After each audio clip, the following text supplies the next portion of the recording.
మొన్న జరిగిన ఎన్నికల్లో ఒక దొంగను పొందబెట్టిండ్రు. ఇప్పుడు జరుగుతున్న పార్లమెంటు ఎన్నికల్లో కేంద్ర ప్రభుత్వాన్ని నరేంద్ర మోడీని ఓడించాల్సిన అవసరం ఉన్నది. ఇవాళ భారతీయ జనతా పార్టీ నాయకులు సన్నాయి నొక్కులు నొక్కుతురు. నేను అడుగుతున్న కిషన్ రెడ్డిని, ఈటెల రాజేందర్ బీజేపీ నుంచి ఎమ్మెల్యేగా గెలిచినావు కదా హుజూరాబాద్కు మోడీ నుంచి ఎన్ని నిధులు తెచ్చినావని నేను అడుగుతున్నా. ఒకవేళ నరేంద్ర మోడీ నుంచి వేలాది కోట్ల రూపాయలు నువ్వు ఇచ్చిన మాట ప్రకారం హుజూరాబాద్లో నిధులు తెచ్చి అభివృద్ధి చేస్తే మొన్న జరిగిన శాసనసభ ఎన్నికల్లో నీకు అండగా నిలబడి నిన్ను గుండెల్లో పెట్టి చూసుకొని నిన్ను భుజాల మీద మోచిన హుజూరాబాద్లో నిన్ను ఎందుకు అక్కడి ప్రజలు ఓడించారని నేను ఈటెల రాజేందర్ను నేను అడగదలుచుకున్నా. ఆయల్ల సానుభూతితో కేసీఆర్ అక్రమ కేసులు పెడుతుండని ఆయల్ల మాట్లాడాను.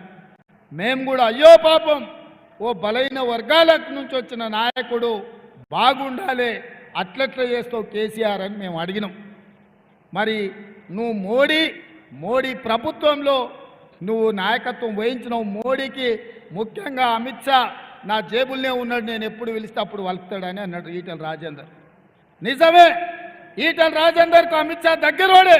మరి దగ్గరోడైతే కేంద్ర హోంశాఖ మంత్రిగా ఉన్న అమిత్ షా తోటి ఎందుకు ఈటెల రాజేందర్ కేసీఆర్ అవినీతి మీద, కాళేశ్వరం ప్రాజెక్టు మీద, హైదరాబాద్ చుట్టూతా ఆక్రమించుకున్న భూముల మీద, ధరణి పోర్టల్ అడ్డం పెట్టి కొల్లగొట్టిన వేల కోట్ల రూపాయల మీద, కేసీఆర్ కుటుంబం మీద, కల్వకుంట్ల తారక రామారావు అవినీతి మీద ఈటెల రాజేందర్ విచారణకు ఎందుకు ఆదేశాలు తీసుకురాలే అమిత్ షా నుంచి అని నేను అడుగుతున్నా. నేను సూటిగా అడుగుతున్నా, ఈటెల రాజేందర్ నీ భూములు ఆక్రమించుకున్నాడు, నీ మీద అక్రమ కేసులు పెట్టినా నువ్వు మాట్లాడినావు కదా. ఆనాడు నువ్వు ఎమ్మెల్యేగా దాదాపుగా 3 ఏళ్ళు బీజేపీ ఎమ్మెల్యేగా అమిత్ షా మనిషిగా ఉన్నావు కదా. ఏ ఒక్క రోజైనా ఆనాటి ప్రభుత్వం కల్వకుంట్ల చంద్రశేఖరరావు అవినీతి మీద ఒక్క ఫిర్యాదు అయినా చేసినవా?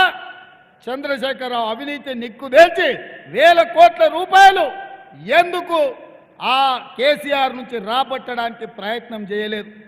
ఏమి మీ ఆలోచన నేను అడుగుతున్నా, ఏంది మీ అండర్స్టాండింగ్ అని నేను అడుగుతున్నా.